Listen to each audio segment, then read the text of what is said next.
O sige, luhod ka dito sa harap ko. Ayan, relax ka lang ha. Maliit lang naman to. Dok, ano po yan? Ano nga nararamdaman mo? Sakit po yung lalamunan ko, Dok. Tsaka po matabang yung panlasa ko. Okay, sige. Upo ka muna dun sa gilid.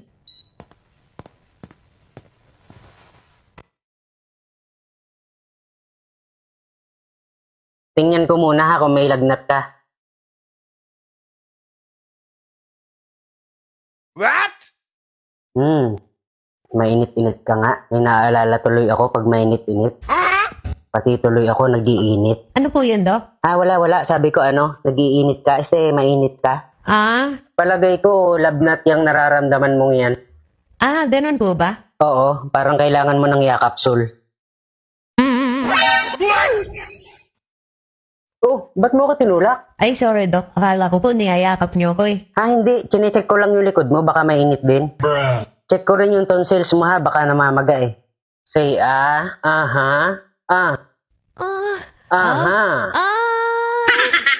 Maganda. Ano pong maganda? Hindi. Sabi ko maga. Medyo maga siya kaya pala sumasakit. Okay po. O sige, pakihubad na nung blazer mo. Po, bakit po kailangan pamubarin? Kasi i-check ko yung dibdib mo. I-check kita gamit yung stethoscope. Diyan ko ilalagay sa dibdib mo. Kaya hubarin mo muna yung blazer mo. Sige po.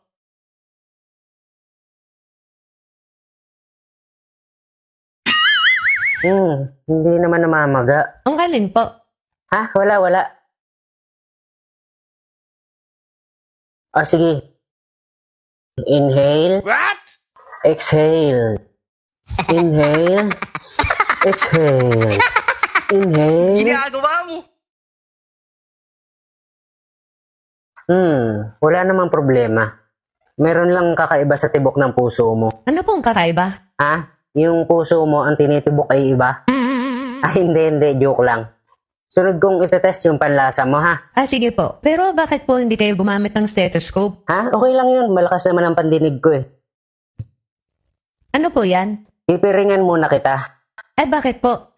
Kasi iti-check ko yung panlasa mo. Pag may isinubo ako sa'yo, huhulaan mo kung ano lasa nun. Okay. What?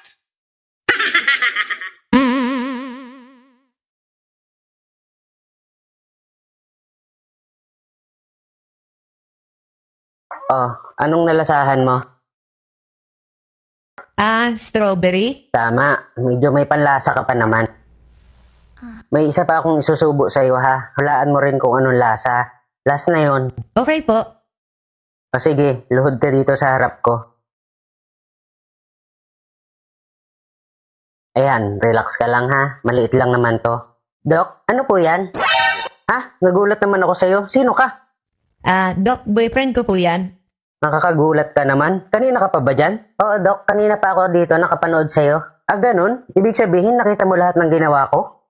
Oo naman, Dok. Bakit? May problema ba doon? Wala naman. Bilhin nyo na lang tong gamot na to. Tapos, inumin mo ha. Kung hindi, i-injectionan kita. Ay, ayoko po nun, Doc. Masakit po yun. Hindi masakit yun. Dadahan-dahanin ko lang. Tsaka, hindi naman malaki yung karayom. Masarap nga yun eh. Talaga po? Pag bumalik ka, wag mo na isama yung boyfriend mo ha. Bakit po? Mas mabilis kasi gumaling pag hindi kasama ang boyfriend. Talaga? Sige po, susunod po. Yes!